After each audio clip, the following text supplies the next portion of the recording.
during pre-race ceremonies, when they sing the national anthem, there's normally fireworks involved. When they go up, you would expect them to burn out before they come back down. Except in that instance right there, Austin Dillon. It landed right behind him. Close call. And then there was a little bit of contact as they came out of turn number 2. You ride along with Kyle Busch right there into the back bumper. Clear. Oh, and into the wall goes Kyle Busch in the 54. Caution comes out. Inside, let me see. Right side, KO'd.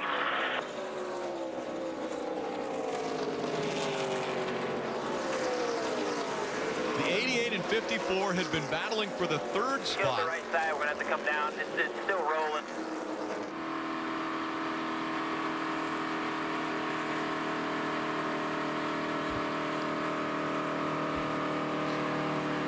As dominant as Kyle Busch has been at Charlotte, now finds himself in trouble. So they've gone through the travel, entering turn 1. You can see they get together. As 88 tries to open up the arc a little bit to try to help his entrance. Gets into the side of the 54 just a little bit. Then a little bit later. Yeah, a few laps later, you see the 88 runs down pretty low. The 54 kind of chases him towards the grass, gets in the right side door. They bang a couple more times as they leave the tri-oval. They're just stuck side by side, seem to be both getting frustrated being stuck in that position. And then a little contact from the 88. Hit him in the back bumper, got him sideways.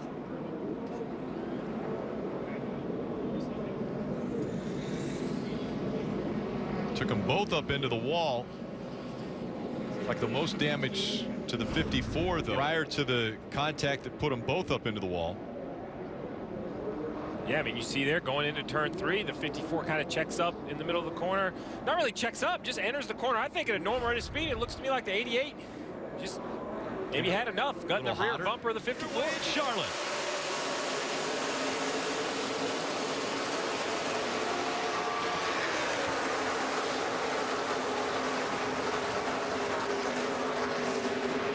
Already, the 23. Cautious out behind you. There's debris on the front. J.J. Yaley, a lot of damage to the left front of that car. Jeff Burton, I'm sorry, is into 23. So you see Jeb in the back of the pack as they start to check up. Right here, the 26 car, the 34, the 35, they all slowed down in front of you, and it's just hard to see. It's you know, when you're in the back and 4 or 5 rows up, just like if you're on the interstate and something happens 4 or 5 rows in front of you, you can't see it. And sometimes you get into the back of someone, never knew what happened, never had a chance to slow down. Yeah, I don't see anybody spin their tires to really check up, but for some reason there was a little bit of an accordion effect in the back 6 or 7 rows. At the restrictor plate races, you can see why, right? And into the wall once again. The 5 of Casey Kane, this time a lot of damage. That will bring the caution out for the 3rd time. You have to wonder, Rick, he got in the wall earlier. They thought they had a flat right front tire. This here, as hard as this impact is right here, I'm already asking myself, did he have another right front tire problem, perhaps? Yeah, there was a lot of damage from the first incident. The sheet metal was really torn up on it. It's quite possible they rubbed a hole in the side of the tire. Hit hard that time. You see he's on the bottom of the racetrack. If you fail a tire, that is not where you want to be. You want to be right against the wall when the tire fails. When you blow that right front tire and it heads up to the wall at that angle, that is a big hit. You know, I feel bad for Casey and his team. They just can't seem to catch a break. They just can't. They ran really well early in the year, then things started unraveling, and since then it just hasn't stopped. So Casey Kane will have to take the 5 into the garage. Extensive damage to the right side. Last on pit road, lap 27. Your sponsors and everybody involved will try to win this race. Tagged by the back, the 88 into the wall. Stay up there. Looked like Carl Edwards got into the back of him. He did. It looked like he got into his left rear, and now this 88 has to decide how much damage does he have. Is a tire rubbing? This is much like what we saw with the 4 at Chicago. You see Carl, he's down there, but he made that move off the tri-oval, and Dale Jr. just never knew he was there. He went to turn left, and just did not know he was there. Did a really nice job of saving the car. I know he got in the wall, but that's a move to the right and try to arc it off in there, and the 19 just gets into his bumper. Yeah, the 19 got in his bumper, but Clear by 2. I mean, if you're the 19, you have to assume that he knows you're side of the start-finish line. So the spotter's looking down the racetrack. You really can't tell. Looks like the 88's got a tire down. Just stay up there, buddy. Slow way down here. Slow way down and stay up there. Slow way down here. They don't want to tear up the car anymore, but obviously a tire issue. The right front is down, and the caution is out.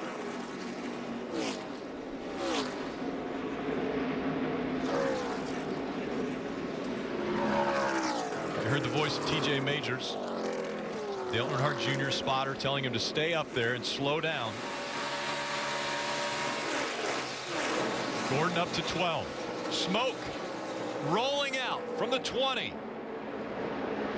A lot of smoke. Hold your line. Caution comes out. Matt Kenseth, pole winner earlier, led 72 laps at the beginning of this race, and he has damage to the left rear quarter panel and a lot of smoke. He caught a huge break. There was so much smoke, and it was such a tire rub. It was coming from both sides of the racetrack, so NASCAR thought he was having a tire problem, when in fact it was a tire rub. Well, he's having an engine problem, rather, but it was a tire rub. So he caught a huge break in some kind of a strange way that the damage was bad enough for NASCAR to throw a caution. It's an odd place to be. You see right here, he's pushing hard. He knows he needs to get his track position back. Just comes off the corner. That's a pretty hard impact. I would be worried after seeing that. Not just sheet metal, but you have to think about the ball joints, the suspension, any sort of the steering components. That wasn't just a slight contact with the wall. That was some pretty heavy contact. And the big winner in all that was Earnhardt Jr. He will get that one lap back, but you can see the 20 comes up the racetrack. He does not know Ryan Newman is there. Ryan is not able to lift quick enough to give him room to get in, and it's a big impact. And there's even a pretty heavy amount of damage on the left front fender in the 31 car. I'd expect to see him on pit road as well, Rick, to repair both of the car from this contact right here. In the air, back underway at Charlotte. Logano, a strong restart.